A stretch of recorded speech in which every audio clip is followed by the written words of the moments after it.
चलिए बेटा, तो हमको अभी जो टॉपिक स्टार्ट करना है that is second law of thermodynamics.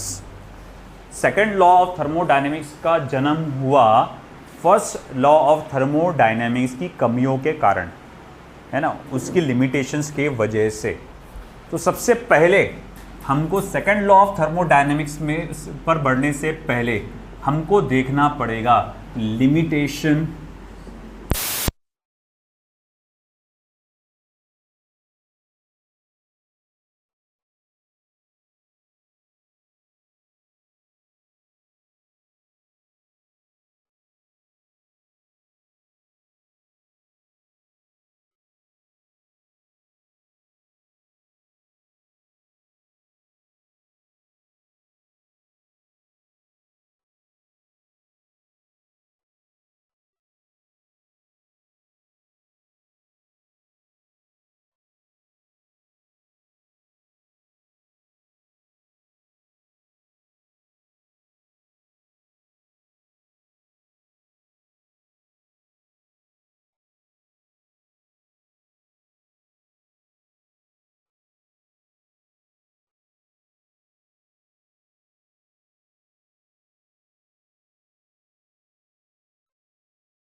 उसके बारे में कोई उनका सामने कोई स्टेटमेंट नहीं आया था। तो ये दो चीज़ों के वजह से, ये दो लिमिटेशंस के वजह से यहां पर जन्म हुआ था सेकंड लॉ ऑफ थर्मोडायनेमिक्स का, है ना। सबसे मैं एकदम शॉर्ट में लिख देता हूं क्या लिमिटेशन था। सबसे पहला कि भैया जो उन्होंने कहा फर्स्ट लॉ ऑफ थर्मोडायनेमिक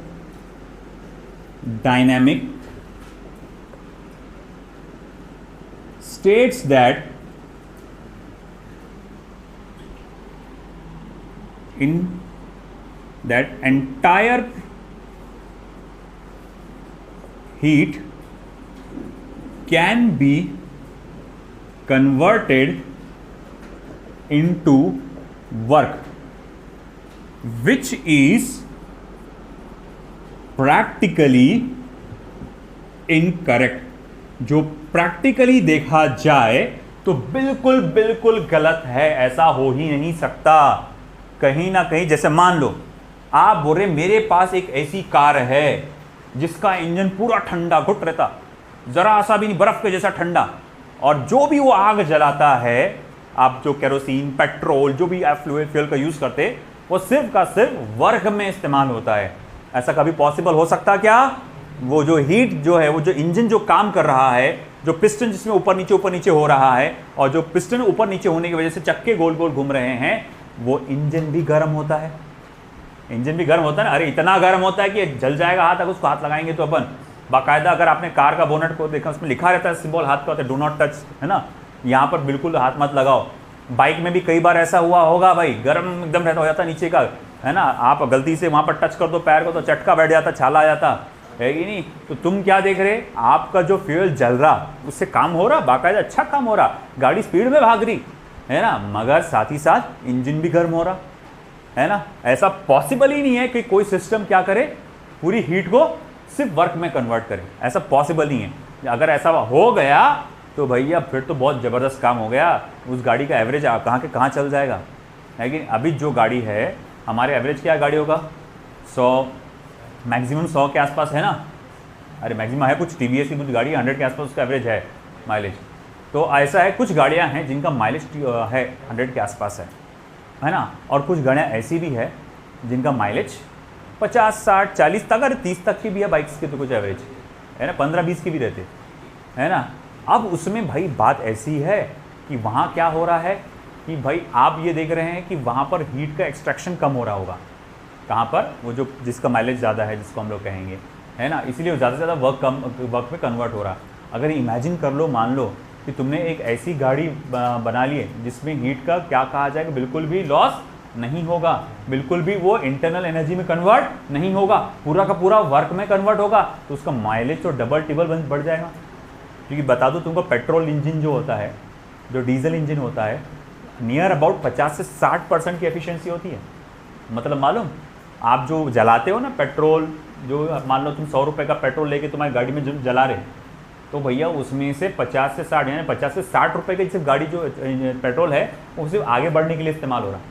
30 से 40 रुपये या 50 रुपये का पेट्रोल वेस्ट हो रहा है ज़बरदस्ती का। आधा, तकरीबन आधा बोल सकते हैं पेट्रोल वो धुएं के फॉर्म में बस या टेम्परेचर के फॉर्म में वेस्ट हो रहा है, उसकी एनर्जी जो है, तो है ना। तो इस तरह से हमने कहा कि कहीं ना कहीं वो एनर्जी का लॉस तो होता ही है, पक्के में होता है। तो ये जो तुम बोल रहे हो कि एक ऐसा सिस्टम है आइसोथर्मल प्रोसेस, ये प्रैक्टिकली पॉसिबल नहीं है। याद होगा आइसोथर्मल प्रोसेस पढ़ाते वक्त मैंने एक बात बोला था, ये हाइपोथेटिकल है, ये रियल में प्रैक्टिकल में अवेलेबल नहीं है ना, कि टेम्परेचर कांस्टेंट रहेगा, आप हीट दे रहे, टेम्परेचर में सिस्टम एक्सपांशन हो रहा और आप बोल रहे टेम्परेचर कांस्टेंट, ये पॉसिबल नहीं, टेम्परेचर बढ़ता ही बढ़ता है। उसका पहला लॉ ये था, है ना। तो according to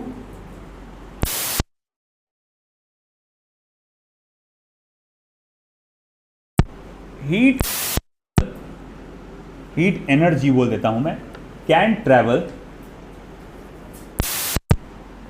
from hot body to cold body without any agent, but whether it's reverse transfer, whether it's reverse transfer, that is transfer of heat from cold body to hot body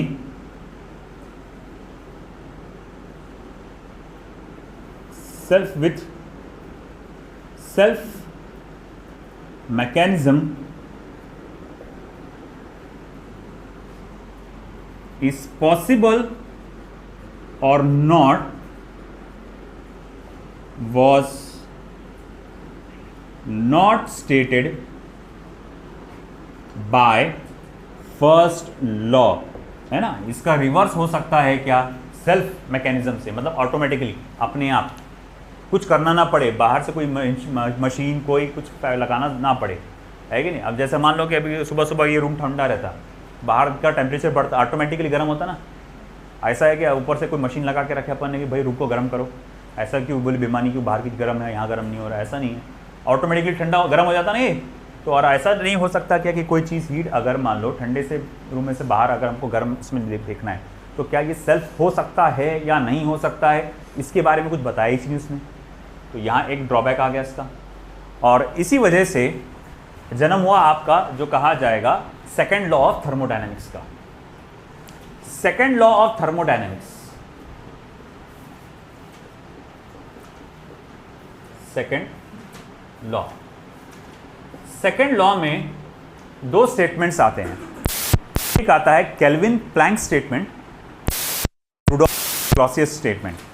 सबसे पहला Kelvin Planck statement,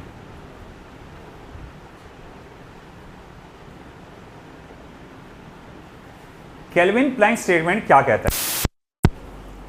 Kelvin Planck statement ये कहता है, it is impossible to construct a heat engine which can convert 100% to work. It is not possible to construct a heat engine, ऐसा बिल्कुल possible ही नहीं है कि आप ऐसा हीट इंजन बना पाए जो 100% हीट को विच can convert 100% of heat into work, जो 100% ऑफ हीट को वर्क में कन्वर्ट कर दे, ऐसा हीट इंजन बनाना पॉसिबल ही नहीं है। आई बात समझ में आपको? ये था केल्विन प्लैंक स्टेटमेंट, ठीक है। दूसरा था Rudolf and Clausius statement. Of course ये दो साइंटिस्ट के नाम से होगा, वो जिन्होंने पूरा वो ऑब्जर्वेशन करके ये रूल बनाया होगा। रुडोल्फ एंड क्लॉसियस स्टेटमेंट क्या कहता है कि हीट जो है कोल्ड बॉडी से हॉट बॉडी पे ट्रांसफर हो ही नहीं सकती विदाउट एनी एक्सटर्नल एजेंट, मतलब बाहरी मदद के, जैसे बाहरी मदद दे रहे ना अपनी इलेक्ट्रिसिटी जो दे रहे बाहर का मदद है, बिना without any external work done, यानी विदाउट एनी एक्सटर्नल एजेंसी आप बिल्कुल हीट को कोल्ड बॉडी से हॉट बॉडी में ट्रांसफर नहीं कर सकते। तो मैं बोलूंगा heat can not be transferred